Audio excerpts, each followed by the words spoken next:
இப்போ நான் என் பொண்ணு கூட ஒரு beautiful emotional bonding connection create பண்ணியிருக்கேன். அது வந்து ஒரு நாளில் நடந்தது கிடையாது. நான் நிறைய ஒர்க் பண்ணேன், அதுக்கு நிறைய ஹீல் பண்ணியிருக்கேன். அதை தான் நான் வந்து என்னோடய கோர்ஸ்லேயும் நிறைய சொல்லித்தருவேன். என்னோடய பிலீஃப்ஸ் எல்லாம் மாற்றினேன். ஸோ ஒரு எக்ஸாம்பிள் சொல்லணும் அப்படின்னா, இப்போ ஸ்கூல்ல இருந்து வந்த உடனே நான் ஏதாவது கேள்வி கேட்பேன், அவள் பதில் சொல்ல மாட்டா. இனிஷியல் டேஸில் சொல்கிறேன்.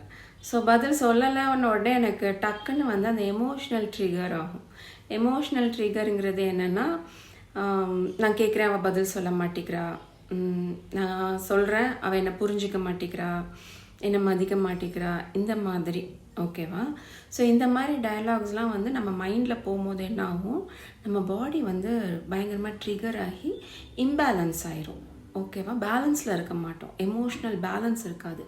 இம்பேலன்ஸ் ஆகும்போது தான் நமக்கு நிறைய கோவம் வரும். ஸோ அந்த மாதிரி கோவம் வரும்போது தான் நான் அவர்கிட்ட பயங்கரமாக கத்துவேன். என்னென்னா, என்ன நான் கேட்டுகிட்டே இருக்கேன், நீ பதிலே சொல்ல மாட்டேங்கிற அப்படின்னு சொல்லிட்டு. அதுக்கப்புறம் நான் கான்ஷியஸ் பேரண்டிங் படிக்க ஆரம்பித்த பிறகு தான் என்ன புரிஞ்சுக்கிட்டேன் அப்படின்னா, இந்த ட்ரிகர், இந்த எமோஷன்ஸ் எனக்குள்ளே வர்றது வந்து இந்த வூண்ட் எல்லாமே எனக்குள்ளே ஆல்ரெடி இருக்குது. என்னைய யாரும் புரிஞ்சிக்க மாட்டேங்கிறாங்க, என்னை யாரும் மதிக்க மாட்டேங்கிறாங்க, இந்த மாதிரி நிறைய இருக்குங்க. ஒவ்வொருத்தருக்கும் ஒவ்வொரு மாதிரி இருக்கும். ஓகேவா? எல்லாருக்கும் ஒரே மாதிரி இருக்காது. சிலது காமனாக இருக்கும்.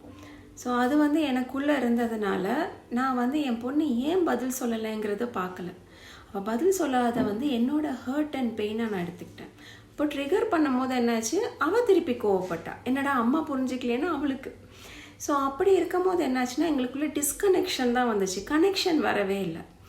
ஸோ நான் எப்போ வந்து பாஸ் எடுத்து ப்ரீத் பண்ணி என்னைய எமோஷ்னலி ஸ்டேபிள் ஆக்கிட்டேனோ, அதுக்கப்புறமா தான் அவள் ஏன் பதில் சொல்லலை, அப்புறமா நான் கேட்க முடியுமா, என்ன நடந்துச்சு, அந்த மாதிரி நான் அவள் கூட கனெக்ஷன் பில்ட் பண்ண ஆரம்பித்தேன்.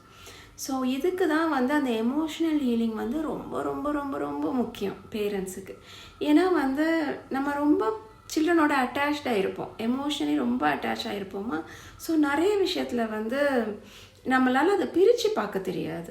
நம்மளோட எமோஷன்ஸ் என்ன, குழந்தையோட எமோஷன்ஸ் என்னன்னு பிரித்து பார்க்க தெரியும் போது தான் வந்து கிளாரிட்டி இருக்கும். அது வரைக்கும் நிறைய கன்ஃபியூஷன்ஸ் இருக்கும்.